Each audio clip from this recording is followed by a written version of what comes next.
1 juta gunung, seluas tak berujung. Setelah lebih dari sebulan bergegas, orang-orang Qin Yichen 2 menjadi semakin mendalam. Meskipun ada binatang iblis yang tak terhitung jumlahnya di antara 1 juta gunung ini, beberapa di antaranya sebanding dengan raksasa. Namun, binatang iblis ini, tapi tidak menimbulkan masalah bagi dua orang Qin Yichen. Dengan kekuatan mereka berdua, bahkan raksasa puncak dapat dengan mudah menghadapi binatang iblis semacam ini, secara alami. Di atas hutan, Qin Yichen memalingkan muka, tetapi kabut yang hampir kental mengurangi pandangannya seminimal mungkin. Jika dia tidak memiliki kekuatan roh, saya khawatir dia akan tersesat di sini. Hanya orang seperti dia dengan kekuatan roh buas yang bisa memasuki 10 juta gunung dengan berani. Di bawah ketergesaan seperti itu berlanjut selama setengah waktu lagi. Tetapi kabut di sekitar mereka masih belum menunjukkan tanda-tanda mereda. Ini juga membuat Qin Yichen agak tidak berdaya. Jika bukan karena tembakan pembangkit tenaga listrik teratas, mereka akan dapat langsung melewati 2 balapan puncak. Di mana lagi mereka harus mengambil jalan memutar untuk melewati gunung 10 juta yang berbahaya ini. Pada saat ini, dalam kabut di depan dua orang Qin Yichen, terdengar suara aneh. Hei, siapa saja? Spirit power Qin Yichen yang tajam juga dengan cepat menyadari kebisingan abnormal di sana. Setelah ragu-ragu sedikit, tubuhnya bergerak dan dia hanyut ke arah itu. Melihat ini, mata Lei Yun berkedip dengan keraguan, tapi dia juga mengikutinya. Dalam kabut tebal, siluet mungil berlari Wolverine. Di tubuh mereka, ada banyak bekas luka.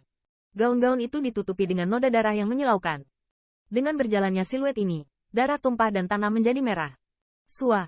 Hai. Dan dalam pelariannya, dalam kabut di belakang, ada angin kencang yang bertiup, dan lebih dari 10 siluet dengan cepat menembus kabut, dan niat membunuh yang dingin datang dari tubuh mereka. Cina menyebar. Siu. Cahaya putih tiba-tiba mengalir dari belakang, dengan sangat kejam menggedor tubuh mungil di depan, dan dengan suara yang menyakitkan, siluet itu tiba-tiba meledak, dan akhirnya sebuah radian ditarik, dan dia jatuh dengan keras ke tanah.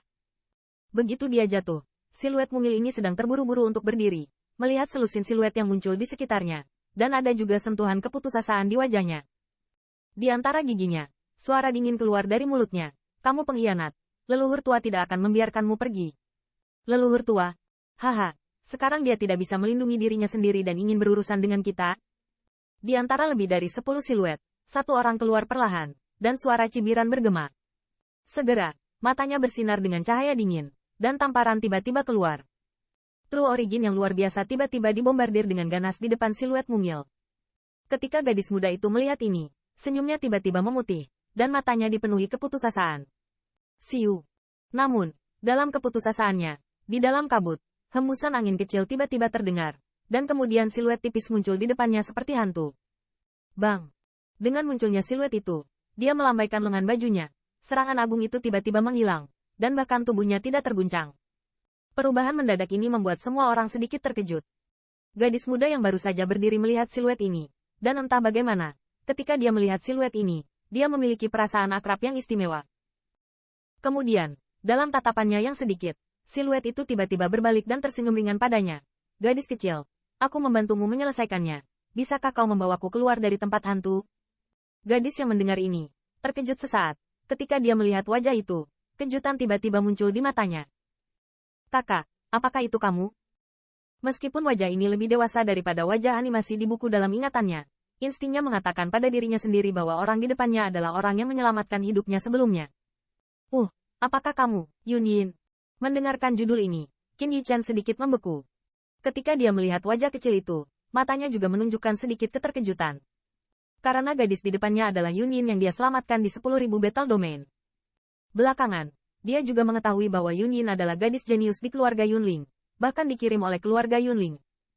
Harapan. Bagaimana dia bisa begitu malu seperti dia? Mendengar yang terakhir menyebut dirinya, Yun Yin juga yakin. Siluet yang memberinya rasa aman inilah yang menyelamatkan masa mudanya. Segera, dia tampaknya tidak mempertimbangkan kekuatan yang terakhir. Dia berkata, Kakak, bisakah kamu menyelamatkan Junjun? Yunjun. Mendengar nama yang akrab ini, Qin Yichen juga sedikit terpana. Seorang wanita yang dingin juga muncul di benaknya. Untuk beberapa alasan, Qin Yichen mengangguk setelah sedikit ragu, meskipun dia tahu bahwa mungkin ada masalah yang tidak perlu untuk permintaan gadis itu. Melihat dia setuju, Yun Yin langsung merasa lega. Meskipun dia tidak jelas tentang kekuatan Qin Yichen, dia tampaknya sangat percaya diri dengan siluet ini. Orang-orang ini, segera, tatapan Qin Yichen tertuju pada siluet lebih dari selusin mata di sekelilingnya yang menatapnya. Merasakan napas yang memancar dari siluet itu, alisnya tidak bisa menahan cemberut. Orang-orang ini juga anggota keluarga Yunling? Nah, siapa kamu? Aku berani ikut campur dalam masalah keluarga Yunling? Jika Anda tertarik, segera pergi. Jangan sampai Anda mendapat masalah. Pada saat ini, lebih dari 10 siluet juga kembali ke akal sehatnya. Jalur mata suram menatap Qin Yichen, dan suara minuman tajam datang dari siluet di tengah. Aku hanya tidak memenuhi syarat untuk meneriakiku begitu banyak. Mata Qin Yichen sedikit melirik, dan seringai keluar dari mulutnya. Bawa kehancuran sendiri, bunuh dia.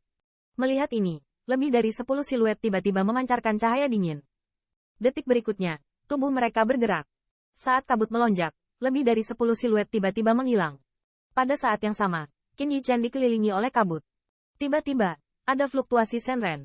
HMPH. Namun, saat gelombang dingin hutan muncul di kabut itu, cahaya pedang yang tajam tiba-tiba ditembakkan dari kejauhan. Di mana cahaya pedang lewat, lebih dari 10 siluet tiba-tiba kaku. Jalur garis darah kecil muncul dari tenggorokan mereka, dan kemudian tubuh mereka jatuh ke tanah sebanyak mungkin.